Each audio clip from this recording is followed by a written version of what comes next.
Olá pessoal, tudo bem? O tema da nossa aula são os contratos de concessão e aqui especificamente focarei a evolução legislativa, como o direito brasileiro se transformou, como o direito brasileiro se expandiu ao tratar dessa matéria das concessões nas últimas décadas.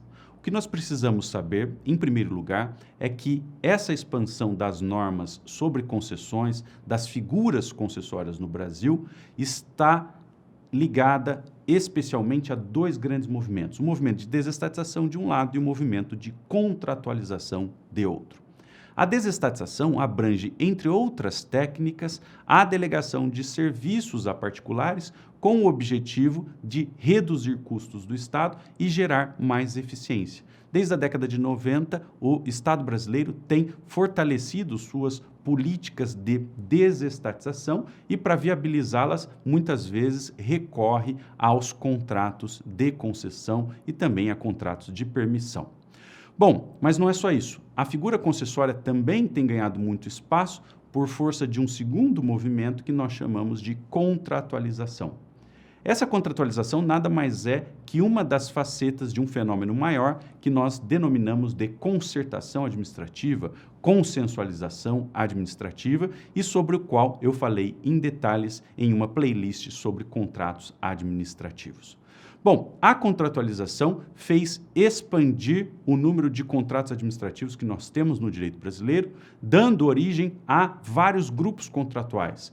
Nós falamos hoje de contratos instrumentais, para indicar aqueles que estão na lei de licitações, falamos de contrato de cooperação, como os convênios, como as parcerias sociais com o terceiro setor, falamos também de contratos no exercício de poderes de autoridade, como os acordos de leniência, os compromissos de cessação de prática, e temos ainda um quarto grupo muito importante que está em expansão, que são os contratos com finalidade concessória. Tá certo? Então, as concessões são impactadas, têm se expandido, seja pela desestatização, seja, de outro lado, por influência da contratualização.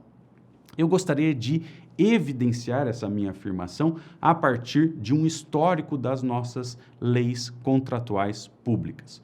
Notem que, em 1990, o governo brasileiro editou a Lei de Desestatização, a 8.031, que é uma lei já revogada, mas que vem a dar um impulso inicial a essas figuras concessórias.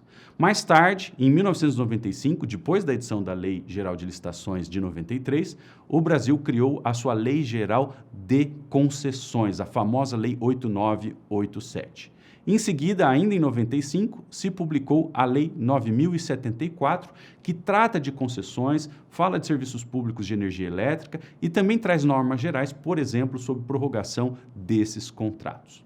Em 1997, seguindo nesse movimento de valorização da delegação de serviços, temos a edição da Lei de Desestatização 9491, que afastou a lei de 1990, tá certo?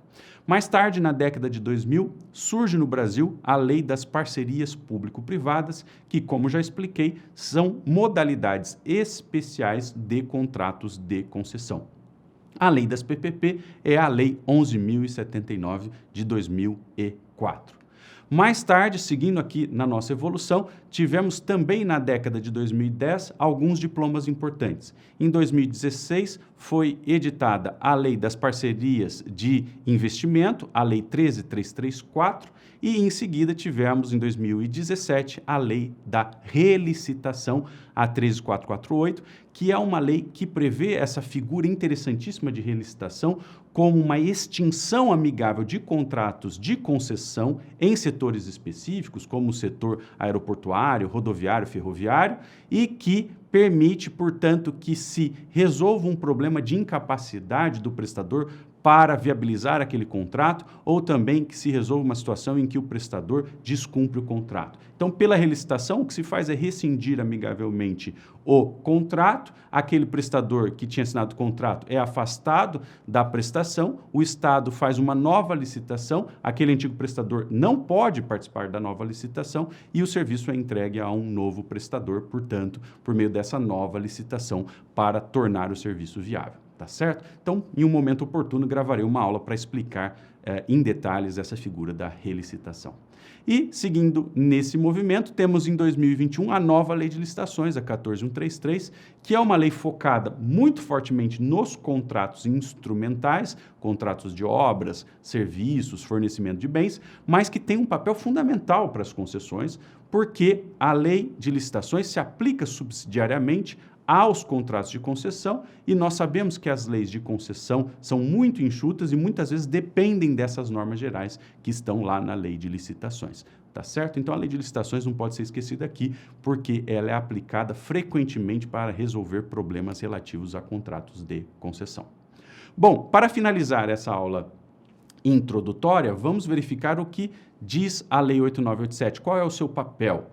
De maneira geral, essa Lei Geral de Concessões é baseada na competência do Congresso Nacional para criar normas de contratação pública para todos os níveis federativos. Então, o que nós temos que ter em mente, em primeiro lugar, é que a 8.987 é uma lei nacional, é uma lei cujas normas incidem sobre a União, sobre os estados e sobre os municípios. E esse diploma de aplicabilidade nacional concretiza o artigo 175, que permite ao Estado usar as figuras da concessão e da permissão de serviços públicos. É claro que os estados e municípios podem criar suas próprias leis de concessão, mas desde que respeitem as normas gerais da Lei 8.987.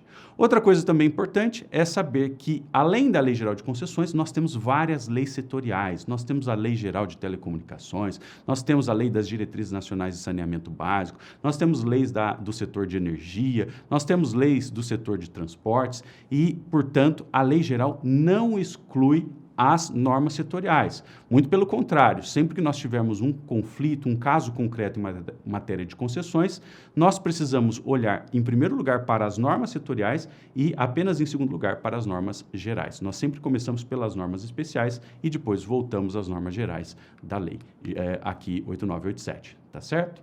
Bom, entre outras coisas, essa Lei 8.987, essa Lei Geral de Concessões, define o que é serviço adequado e quais são os seus elementos. Essa lei estipula direitos e deveres dos usuários. Essa lei trata dos encargos e deveres do poder concedente e também da concessionária, que é a prestadora do serviço delegado pela concessão.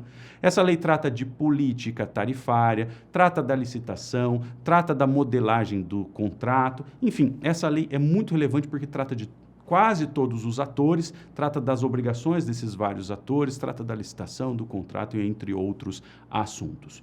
Eu gostaria apenas de destacar um fato muito importante. A Lei Geral de Concessões não faz menção à figura do regulador, à figura das agências reguladoras. E isso é um problema, porque muitas vezes esses contratos são regulados por agências e a Lei de Concessões não equaciona essa questão e sequer menciona o regulador. Essa é uma falha grave da nossa Lei Geral de Concessões, tá certo? Além da Lei Geral de Concessões, que é muitíssimo importante, eu indicaria um segundo diploma que também tem um papel estratégico, que é a Lei 11.079 de 2004, a Lei das PPPs.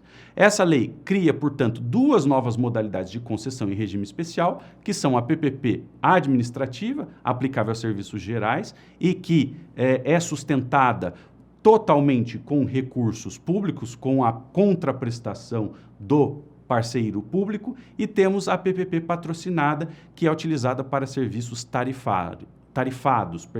E na PPP patrocinada nós temos, portanto, tarifa que se soma a uma contraprestação do parceiro público. Eu vou explicar isso em detalhes em aulas especiais, por enquanto só desejo passar um panorama dessa lei.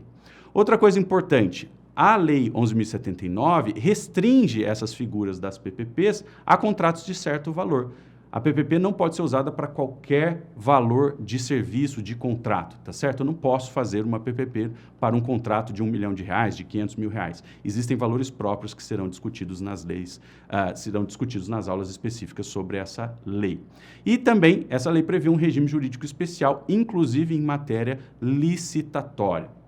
Um ponto interessante da lei de PPP é que, diferentemente da Lei Geral de Concessões, essa lei aqui separa muito claramente o que são normas nacionais aplicáveis a todos os entes da federação e o que são normas apenas federais e aplicáveis à União tão somente. Bom, nas próximas aulas nós vamos discutir, portanto, o regime dessas leis. Um grande abraço e até a próxima.